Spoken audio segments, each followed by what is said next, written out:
What we're looking at here is an old tree break, a fresh tree break, another fresh tree break, Down here.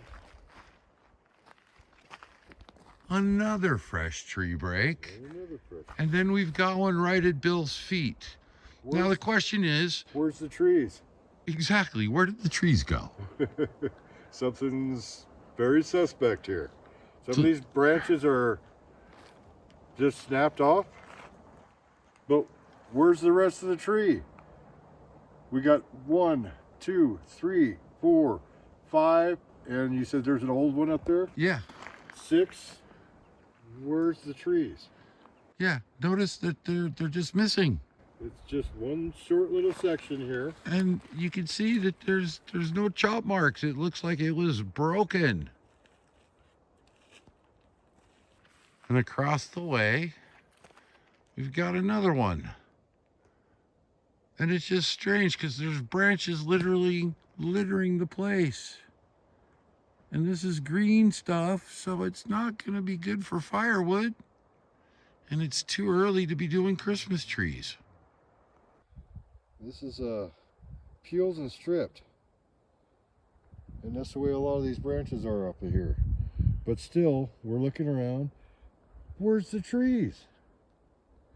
So we've counted 1, 2, 3, 4, 5, 6, 7, 8 in total. And not one tree is here. This is pretty odd. And they look like they were just popped and torn and drug off somewhere. Branches are down here. Branches look like they were tore off. I don't think I could tear one of these off. I've tried to tear a green branch off. Even a small one's pretty dang difficult. Interesting. And here's a close-up of another one. And as I pull back out, you'll see, where's the tree? And the branches are yanked off. Yeah, literally peeled off. That's the base of them. It's like they were just pop. That took a lot of power to do that. That's real interesting. From the breaks. This tree was pushed over. It's like 50 feet from the other breaks with the stripped off branches, and it was still done recently because it hasn't really started dying and changing color yet. There's an older one next to it. And then we've got an older one, which is right here. And just to give you an idea, there's Bill, and there's the patch of the stripped trees. What we're looking at here is a tree break in the middle of the tree where Bill's holding it back. You can see there's a slight twist to the break. And just up above us, the shooting area where we were last time, found a trackway, and there's a couple tree breaks just like this. It's just a little on the strange side. All this in a 100-foot circle. The tree break over there, the pushed over trees over there, all these weird, where's the trees? And you can see the branches are just yanked. I couldn't even begin to do that on a green branch. Not even close. And you can see they are just yanked, they're pulled and stripped.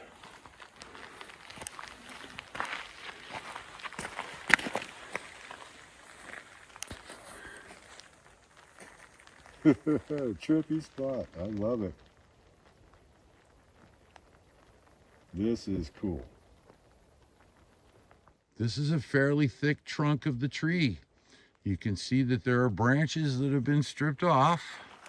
There are no chips, so no axe was used, but where's the rest of the tree? Bedding? Well, you know, one theory we got on this is it might have been used for bedding. Good possibility. There's no other reason. They took the boughs. They said, well, you know, we're just going to pack the whole tree out. And enough to fit under a couple armloads of a couple Sasquatches, and off they went. So there could be nests up here not far away. Dan and I were getting ready to exit the area. This is where all the broken trees are, and a strange anomaly where there's no trees.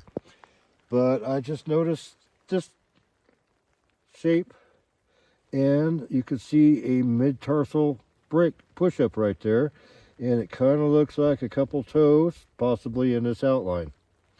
Right there. And let me put my foot up there. So that would be a teenager. Sasquatch teenager size. So it's right about 13 inches. It's just about an inch over my shoe, which are 12 inches. And just to give you an idea where this is, I'm going to pan over. And it's right next door. And there's the broken big tree. And then there's the other trees right there. This is all within a very close range, maybe a 50-foot radius. Somebody's done a little artwork on these. It's an interesting little mock-up cave there. A couple juveniles could hang out in there. All that stuff. We're on the other side of the area where we found the very strange tree anomaly. That where's the trees? I think that's what we should call it. Where's the trees? And we're coming down the other side of the roadway, and this looked really good from over the roadway. But when you're really looking at this, see all the bark missing in here, up and through here, up and through here. It's all one side. This is an elk.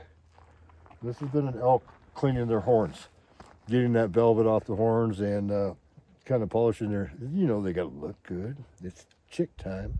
So this is definitely tree scrape. It looks really good. Actually, it looks like a car ran over it because it peels the bark off just to one side, which is what's going to happen when an elk does that. So it looks good. Looks like really good evidence. It's a break. It's not a twisted break, but it's from, if you saw the size of an elk, they call them a cow and a bull for a reason, because they are the size of a cow and a bull, and they have that type of power. And I got another tree break in the middle of the tree. It would be more of like a female Sasquatch.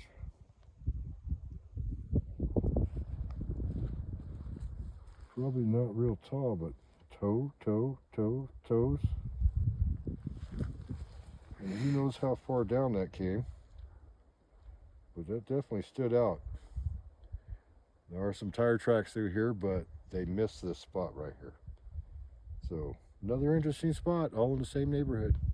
And about 60 feet away from the footprint that we just documented is another tree break. Granted, it's an old one, but as I come in closer, you can see that it's got a slight twist. Now, this is an older tree break, but you can see in the center of the frame, it's actually got a twist to it. Right next to another tree break. Push down tree. And when we go in tighter here, you can see we've got twisted breaks right in there. You might be old, but it tells us that something's been coming here doing this for a while. A very long while. And yet another twisted tree break. Just moments, like maybe 50 feet from the last one. You got one there. You got one there. You got another one there. Broken off here. And they're all to the insides, the deep insides. You have to really step in there to get to those.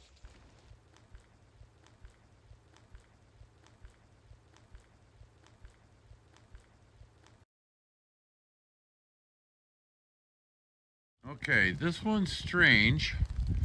As I move around, you're gonna see that that tree is actually woven around other trees.